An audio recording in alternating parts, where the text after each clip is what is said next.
Cuando estaba haciendo este trabajo en el cual escribía mis pensamientos y sacaba conclusiones a través de las experiencias, artículos leídos, charlas con amigos, entendí que yo estaba medio atrasado. Entendí que tal vez tenía yo un sesgo personal, pero que los ambientes cristianos, religiosos, iglesias fueron cambiando. Que la iglesia sí hace bien trabajando en cuanto a ofrecer ayuda a personas que están pasando situaciones críticas en su vida, ya sea salud física, salud emotiva o mental, ¿no? No así la religión. Y ustedes dirán, ¿y por qué la religión? ¿O a qué llamo religión? Y yo llamo religión a ese mensaje de miedo, a un mensaje de condenación y de culpabilidad constante, de que si no estás haciendo las cosas bien, pasa lo que te pasa.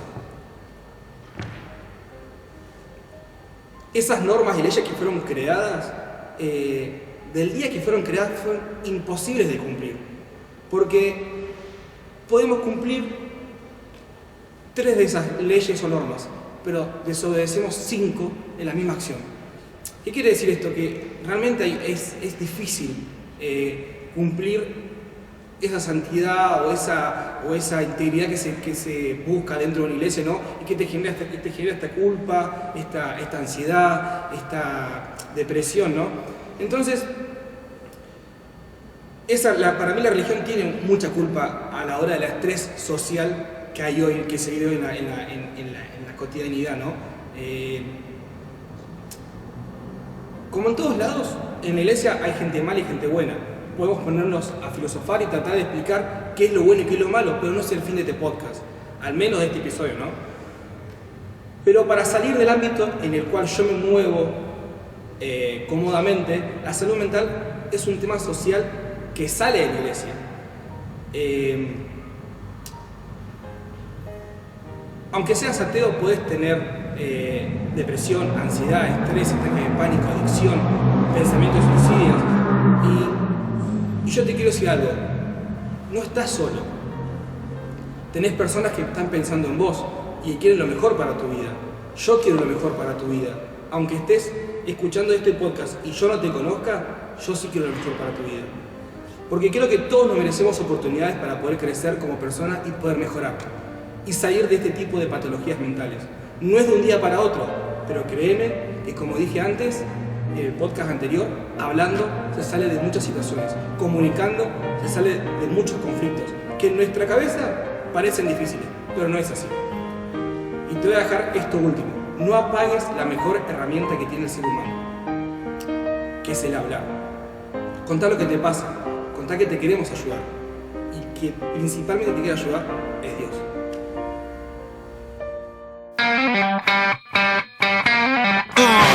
There's an intergalactic flyness, I'm gonna make it timeless. Yo, astral pirates, better get behind us. Autobots transform, Robocop's back on the dance floor. Buenos días, buenas tardes y buenas noches. Un gusto estar de vuelta con ustedes. Gracias porque recibí muy buenas críticas, se dice, ¿no? Del podcast anterior. Diego Castañolo, Yesenia, gracias por estar con nosotros, conmigo, en este podcast. Podcast JL. Diego, ¿cómo estuvo la semana? ¿Cómo estuvo todo después de esa grabación? Pasaron Bien. 2 semanas. 2 semanas, pero muy bien. Estuvimos, ya el programa salió al aire, ya lo tenemos en el canal de YouTube, la gente lo vio. Y lo más importante, los comentarios que uno va rescatando es qué bueno que se hablen de esos temas tan importantes, tan actuales y tan lindos de escuchar en lugares donde de verdad a uno le cuesta encontrar programas que charlen estas cosas, y hoy vamos por la parte 2, ¿no? Tal cual. Sí, son temas pertinentes, son temas que obviamente la pandemia los potenció, entonces ya eran temas que en realidad existieron de toda la vida, o sea, acá estamos viendo libros del papá, del papá Freud. Sigmund, acá tenemos algunas cosas, pero presenta Yesenia, yo después voy a tirar algunas cosas que quiero que analicemos, no estoy tan de acuerdo. Bueno, Yesenia, para quien no la conoce, para quien no vio el programa anterior, es psicóloga, psicoanalista, recibida de la Universidad Nacional de Comahue. del Comahue. ¿Y cómo estuvo ahí eso? ¿Bien? Mi experiencia Sí, con los la 5 años facultad. de estudio, de la facultad. Sí, la verdad que recuerdo una muy linda experiencia. Justo ahora está la expo vocacional y recuerdo muy linda experiencia cuando fui estudiante, la disfruté mucho porque, bueno, elegí la carrera, es mi vocación, es mi profesión, es lo que ejerzo hoy en día y la hice en tiempo y forma, no se me hizo difícil, la verdad es que lo disfruté mucho, me fue bien. Cuando terminé de cursar la carrera, enseguida terminé de cursar en agosto el seminario de clínica con tus prácticas supervisadas, que fue al hospital. Claro. Y terminé en agosto y en septiembre ya había conseguido trabajo en una clínica acá en Neuquén. Perdón, en Neuquén. Porque estamos en Cipolletti. Estamos en Cipolletti grabando en que este es, momento. para que la gente sepa, digamos, estamos a un puente, nada, 6 kilómetros, por eso es casi parecido. Sí, y Pero yo vivo en son, Neuquén. son diferentes, ¿vale? Río Negro, Neuquén. Bueno, entonces, cuando terminé en agosto, en septiembre ya entré en una pasantía, en una residencia en un instituto de salud mental, que trabajé 2 años ahí, y bueno, y fue como mi experiencia cruda como en un hospital de salud mental. Y una pregunta que yo le hago a todos los psicólogos que estudian ahí en la UNCO, ¿no? ¿Te gustaba ya el psicoanálisis o te ganó por cansancio nomás? No, me gustaba mucho porque en realidad uno después de recibir se sigue formando, seguís leyendo, seguís, bueno, investigando también, no de otras teorías, pero la verdad es que lo que escribió Freud y lo que escribió Lacan, que fue como su continuador, nadie más lo escribió. O sea, las dimensiones del ser humano que abordaron ellos, nadie más las escribió, nadie más habló de eso. En todo caso, Lacan lo que hizo fue tomar, ¿no?, las primeras tópicas de Freud y las siguió desarrollando. Las revisó de después. vuelta, claro. Su hija, Ana Freud, también siguió en lo que es el ámbito de la psicología infantil, pero tenés otras escuelas psicológicas que la verdad que trabajan de otra manera, desde otro Sí, paradigma. hay que entender que ningún colegio de la psicología, o sea, todos tienen sus tratamientos, todos tienen sus tópicos, sus pensamientos, y todas son efectivas, depende siempre igual de cuál sea tu demanda. Tal cual. ¿Qué es lo que te está pasando a vos? No sé si vos has tenido, me parece que me explicaste el otro día, una experiencia con el psicólogo. Fui 2 veces al psicólogo. ¿A qué edad?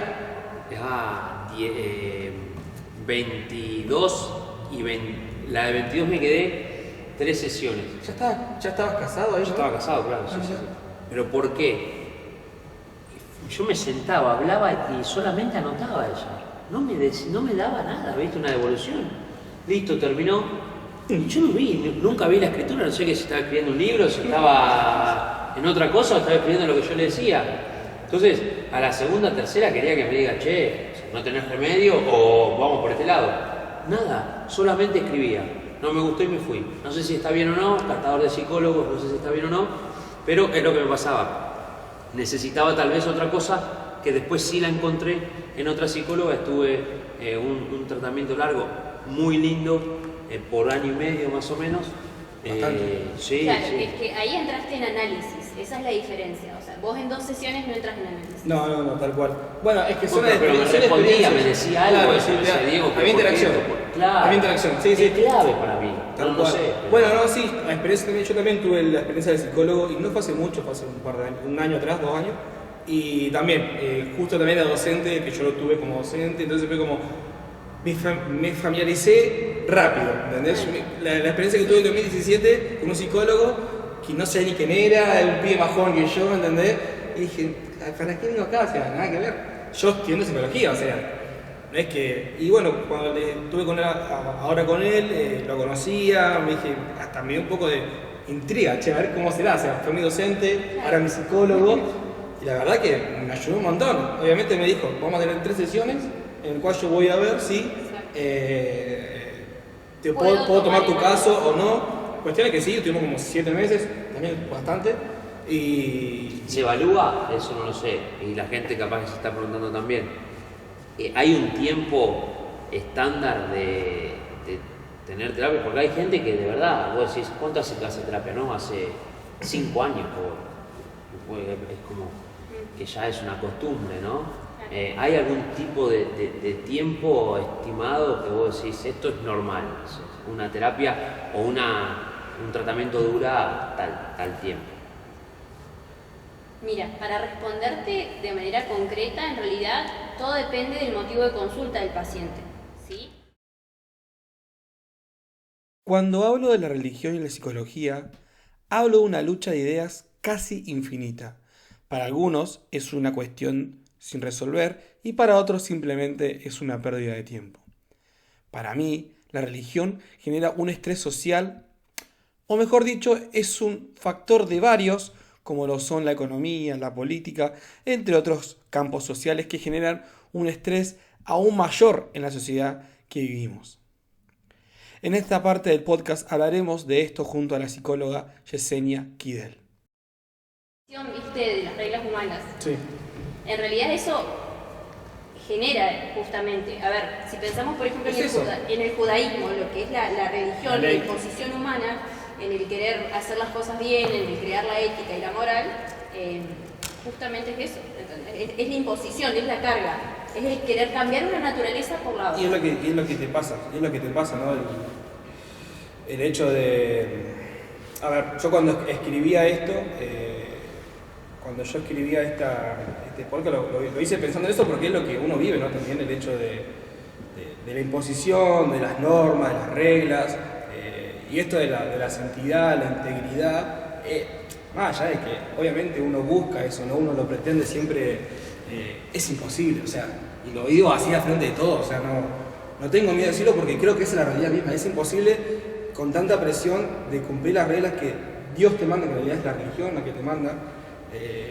Entonces creo que eso genera mucha culpabilidad, genera mucha presión social y también nos genera mucha demanda al ámbito cristiano, al ámbito de decir, bueno, a ver, vos que sos cristiano, ¿por qué me tratás así? Pero yo me puedo enojar también, yo me puedo también, no sé, tener ataques de bronca, de ira, de pánico, de miedo, y aparte son, a ver, vos como psicóloga me lo vas a seguro a corregir o no, pero el miedo, el enojo y son las emociones básicas del ser humano, o sea... son universales y son constitutivas, o sea, todos las tenemos y yo creo que en realidad esto lo que decís vos es muy importante. Nosotros lo trabajamos mucho con los pacientes y también en la iglesia. Estamos haciendo un taller de consumo problemático en la iglesia donde hablamos mucho de esto, ¿no? Como del patrón constitutivo del ser humano, la ambivalencia que tenemos, ¿no? Entre el bien y el mal. Si vamos a la Biblia lo encontramos cuando Pablo habla en Romanos sobre el bien que quiero hacer no hago lo que no quiero hacer, eso hago, ¿no? Y en patrones conductuales encontramos mucho esto, ¿no? El caer en el patrón dañino, la conducta, en el abuso de sustancias, juego, lo que sea, repito la acción que me daña, que afecta a mi salud, pero que no puedo salir de eso por mi propia voluntad. Y ahí es donde entra la psicología, ¿sí, no? Exacto. O sea, empieza a indagar, a averiguar qué es lo que está para la problemática en sí. Igual, a mí me gustaría preguntarte porque, más allá que tal vez es una pregunta que quedó pendiente del podcast anterior, ¿no? Que la estaba respondiendo y bueno, vi que no salió desarrollada como pretendía, ¿no? ¿Cómo ves vos hoy la psicología dentro de la iglesia? O sea, si realmente está tomando terreno, si realmente funciona o no funciona, si se le permite a la psicología trabajar dentro de la iglesia, ¿no? O sea, ¿cómo lo ves? Yo creo que hoy en día, yo me recibí hace 3 años atrás y la verdad que siempre tuve apoyo de los hermanos en la iglesia de estudiar esa carrera. Nunca dudé tampoco, ¿no? En preguntarle a alguien a ver si le parecía que estaba bien o si le parecía que estaba mal. Estaba muy segura de mi decisión. Lo hacía por mí y para que en este futuro, que ahora es mi presente, poder trabajar con esto, poder ofrecer un espacio de un taller abierto, gratuito a la población, para que toda persona que sienta que tiene un problema de consumo problemático, que lo perciba, lo reconozca, lo acepte y quiera cambiar, ¿no? Porque la base de todo es eso, el cambio, ¿no? El cambio de conducta. El reconocer que tengo un problema, asumirlo como propio y de esa forma implicarme en generar una demanda como paciente, como usuario de un servicio de salud mental y de esta forma, bueno, a través de ayuda, de rehabilitación, de contención también, ¿no? Poder llegar a un estado más óptimo de salud. ¿Y crees que la iglesia está preparada para contener hoy a una persona que está viviendo una adicción, una persona que está viviendo tipo de estas patologías mentales que estamos hablando? No sé si puedo hablar por todas las iglesias en general, pero creo que por las iglesias de acá de la zona del Alto Valle me parece que, de hecho yo estoy trabajando en un grupo en red donde nos derivamos pacientes, donde consultamos quién tiene disponibilidad para poder atender a alguien. Entonces, yo creo que siempre y cuando uno cambie este paradigma, esta visión que decías vos de que es malo ir al psicólogo, de que uno no tiene que enfrentar ciertas circunstancias en la vida como lo que es una idea suicida, ¿no?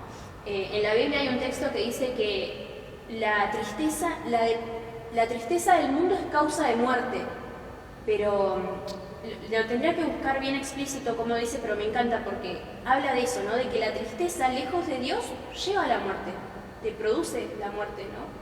Como camino directo, pero el arrepentimiento para Dios te produce el cambio, porque eso es lo que Él nos ofrece. Y vos me estás haciendo como una analogía con la Biblia, ¿no? Y acá para el que no es cristiano, ¿cómo lograste unir a la psicología o el psicoanálisis, en tu caso, que es lo que vos estudiaste, a un mundo totalmente diferente, ¿no? O sea, un mundo que normalmente, o sea, te plantea que no existe un Dios, que es todo por uno mismo y hay que trabajar uno mismo, y cómo llegaste a unificar, ¿no? O capaz que no se unificó, no sé, pero ¿cómo lo abordo, ¿cómo lo abordás estos dos temas?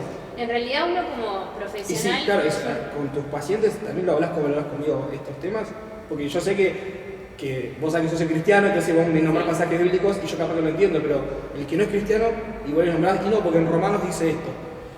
Y te mira el paciente diciendo, ¿qué tiene que ver? Quizás no sabe la cita de Romanos, pero esta es una cita que justamente la trabajamos en lo que fue el taller de consumo problemático. Perfecto. Abordamos lo que es la naturaleza ambivalente del ser humano, lo constitutivo, entre el bien y el mal, la lucha que hay. Lo podemos ver desde un lugar espiritual o desde un lugar natural, lejos de Dios. A ver, todo el día tomamos decisiones para si yo robo, si llego tarde al trabajo, si miento, si no miento. Las decisiones están, yo las puedo ver desde un lado meramente humano, terrenal, o las puedo ver desde el lado espiritual. Yo les leo la cita y les digo, esto está en Romano. Hace mucho tiempo tal persona escribió que había una lucha en él, constitutiva, en su naturaleza, que veía que una parte de él quería hacer lo bueno y una parte quería hacer lo malo. Y todos nos identificamos con esto. Va más allá del pasaje de la Biblia porque habla sobre una realidad humana, justamente. Bueno, es lo que yo siempre a veces debatía con mis compañeros en la facultad, ¿no? El hecho de que vos nombrás la Biblia y es como, no, bueno, la Biblia es algo... Y primero hay que leerla. No, tal cual, pero después es esto, ¿no? Sí, el hecho de vos dijiste algo muy importante, y que todos los casos que si bien son todos meramente humanos y reales, que tal vez fueron hace muchos siglos pasados, está bien, pero que son muy pertinentes al día de hoy. O sea, exacto. La depresión, Sí. el pensamiento suicida, el rey David Elías se quiso matar, o sea, no sé si se quiso matar, pero que se quería morir, y son pensamientos que hoy son muy recurrentes, y esto me da pie ahora para decir cómo ves hoy la sociedad joven, adolescente, que hoy, encima que estamos hoy 23, 22 de diciembre, de diciembre, de septiembre, re perdido, de septiembre es verdad, que después de una pandemia tan grande, los abocó muy a una depresión muy fuerte. O sea, yo tengo amigos conocidos que realmente la pasaron mal, o sea, jóvenes que tienen futuro por delante, que saben realmente lo que les gusta y todo, y así todos están mal. ¿Cómo los vemos hoy?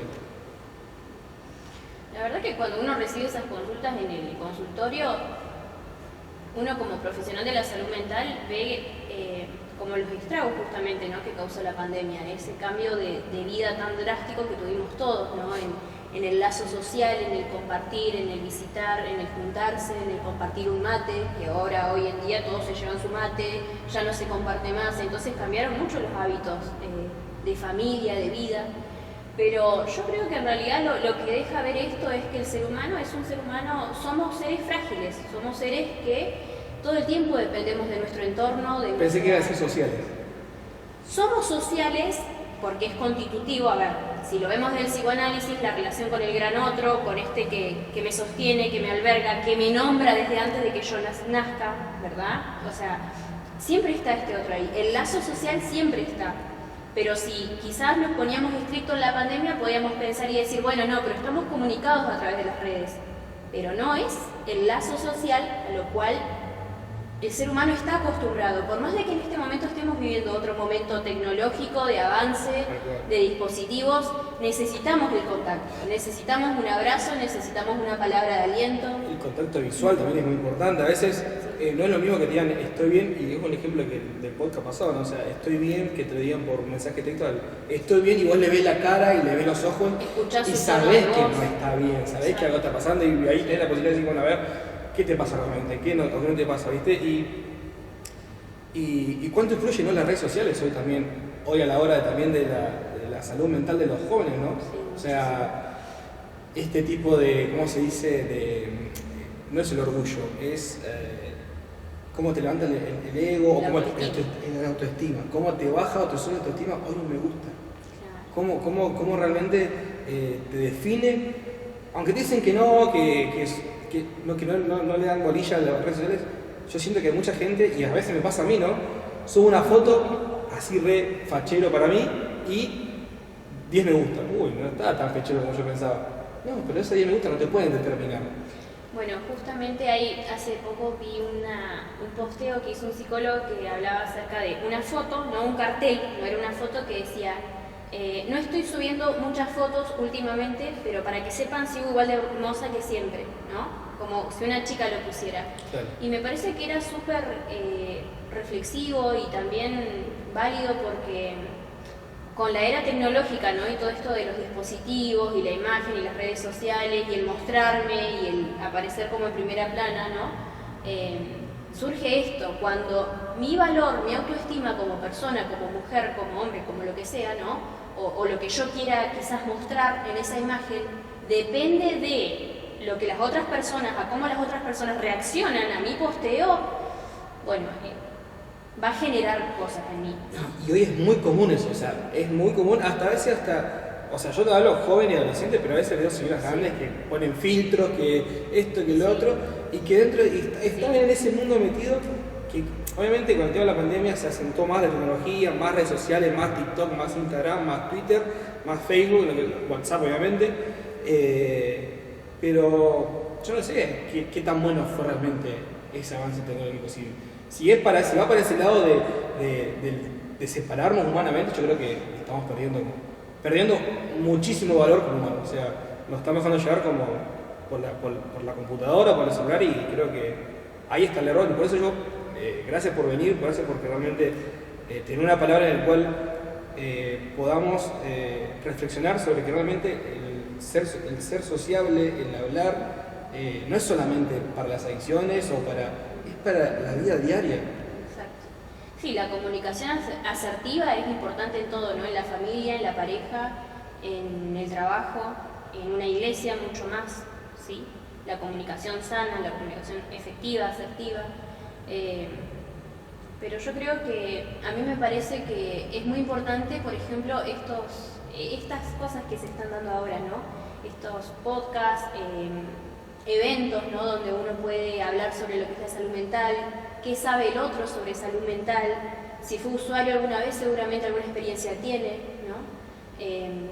Si tuvo alguna experiencia analítica también, ¿sí? Cómo construye un vínculo terapéutico. Bueno, todas yo supongo que en este tiempo, este año, capaz año que pasó, tuviste muchas consultas, o sea, como que creció un montón tu trabajo dentro de la iglesia y fuera de la iglesia también, sí. O sea, fue como muchísimo, ¿no? O sea, bien para tu bolsillo, pero también te das cuenta que hay mucho problema realmente que está afectando a la sociedad, ¿no? Exacto. Sí, no sé si lo veo también quizás desde el lado económico meramente, porque gracias a Dios puedo permitirme acomodarme al horario de la familia también, ¿no? Porque, a ver, muchas personas llegan al consultorio como pueden, ¿sí? No llegan en plena luna de miel, recién casados, ¿no? Y en plena etapa de enamoramiento. No sucede nada de las veces así. Entonces, uno como profesional va viendo también de qué manera no puede trabajar con esa persona, como hablábamos antes, ¿no? Bueno, a ver, a través de cuántas entrevistas yo tomo un paciente como paciente, ¿sí? Vamos a poder hacer un análisis, va a entrar esta persona en análisis, tiene una demanda verdadera, o muchas veces te consultan por una situación en particular, se resuelve esa situación y se la resolvió alguien más o de su entorno y listo, ya está, ya no quieren consultar más.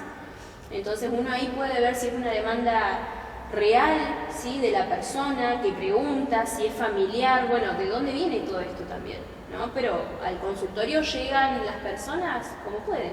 En tu caso, ¿tenés a un público, pacientes jóvenes, adultos?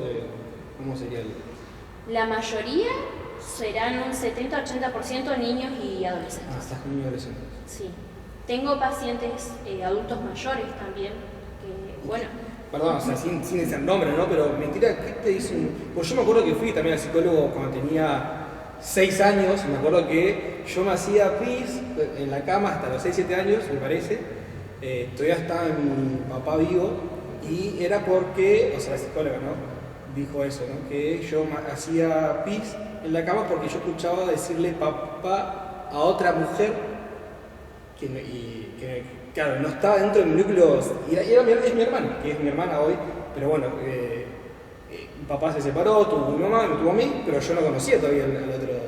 Cuando apareció esta mujer le decía papá, y yo decía, ¿por qué le dice papá si no está ni conmigo? Claro, es mi hermana y hoy está todo bien, pero sí, en su en momento, ese momento no sabías cómo procesar. Y a lo que ves esto, yo no me acuerdo ni qué le dije a la psicóloga, o sea, ¿qué te dice? ¿Cómo te dice un nene a través de dibujo? No sé cómo es. La mayoría de las veces las que consultan son las mamás, en la mayoría de los casos. Sí, supongo que acá pasó lo mismo igual. Sí. Pues mi vieja seguro es la me imagino, no sé. Pero en la mayoría de las veces sí consultan las mamás por situaciones de separación, violencia muchas veces, ¿sí? Donde ven que el comportamiento del niño, de la niña está cambiando, ¿no? No sé, manifiesta mala conducta en la escuela, no le hace caso, se pone agresivo con ella. Claro. El comportamiento cambia, entonces la mayoría de las veces pregunta la mamá.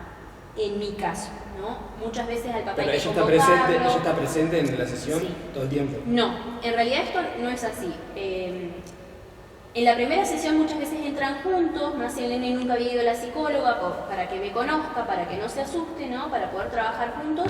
Pero le explico que en las próximas sesiones va a tener que entrar él solo si se anima a trabajar conmigo. Le comento de qué manera trabajamos, ¿sí? Le pregunto si sabía por qué vino, si tiene algo que contarme, qué le gustaría contarme de él, ¿sí? Empiezo como a indagar y a conocer a esa persona, a ese sujeto que bueno, que yo no lo conozco y que es en el espacio terapéutico de 45 minutos, 60 minutos semanales donde yo lo puedo conocer. ¿Y se abren fácilmente o a veces tienen un trabajo...? Los niños son muy transparentes. Sí, ¿no? Sí, muy transparentes. Bueno, o sea, y esto te pregunto porque para que también podamos, la gente que está escuchando esto, vea cómo trabaja una psicóloga o psicólogo, cómo son sus herramientas, que normalmente es escuchar y después de un tiempo se da un planteo, lo que la persona vos haya detectado, tanto la mamá, capaz que el problema de la mamá, el papá o el nene, no sé, pero bueno, su manera de trabajar, creo que la iglesia tiene que saber y entender que la psicología, la ciencia, la medicina, todas son herramientas que nos sirven para crecer como personas, para mejorar, también para poder llegar a más personas, ¿sí? Con un mensaje diferente, con un mensaje diferente al que siempre a veces es todo malo. Cuando nosotros tenemos una posibilidad de decir, mira, sí, te pasa esto, pero también te puedo presentar otro tipo de salida. Que en mi caso también, lo digo así, claramente Dios, muchos no creen, pero yo creo que es una salida, es una más también, no quieren que sea, pues no quiero decir es la única porque no quiero hacer, no puede ser la única y está bien. Así que, pero para mí, en mi caso sí, así que Yesenia, muchas gracias, realmente una charla que creo que va a dar que hablar, como lo dije el podcast anterior, quiero que sea un podcast en el cual pueda ser disruptivo, en el cual pueda romper prejuicios, y creo que con lo que hablamos hoy ya se logró el objetivo. Así que gracias Yesenia, se me fue mi compañero, que no sé dónde está, así que buenos días, buenas tardes y buenas noches. Gonna make it timeless. Yo, Astro Pirates, better get behind us. Autobots transform. Robocops back on the dance floor. Gotta keep control while I'm rocking my Commodore 64. Didn't you get the memo? Throw up your old school Nintendo. If we gotta get up and get low, I'm here and I'm ready from the get-go. Ignition, my mission, gonna show y'all what y'all